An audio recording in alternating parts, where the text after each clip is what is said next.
שלום לכולם. למי מאיתנו לא נמאס בעלי הכלבים והחתולים להתמודד לשווא עם לאסוף את השיער מהרצפה? תרשו לי להכיר לכם את הקל גמיש, מוצר שנותן פתרון מושלם, קל ויעיל לעניין הזה.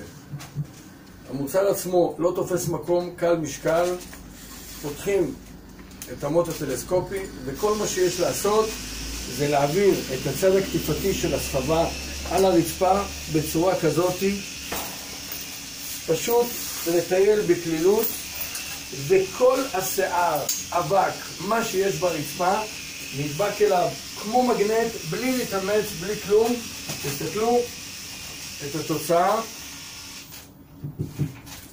כל השיער נמצא פה, לא עולה למעלה כמו מטאטא, ועל מנת להוריד את זה עם המברשת שמצורפת, פשוט בצורה כזאת ישירות לפח האשפה.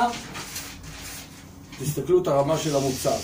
יתרון נוסף שיש למוצר, יש פה כפתור שאפשר להזיז, יוצאת לי תוספת גמישה, ואפשר לעשות את אותה פעולה, שימו לב איך זה מתקפל, עד 90 מעלות, מתחת לרהיטים, בלי להתאמץ, בלי להתכופף בכלל.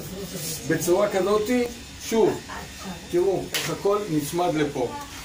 סוגרים, מניחים בצד. לעוד שימושים, כנסו לקל גמיש באינטרנט, תראו עוד שימושים של המוצר.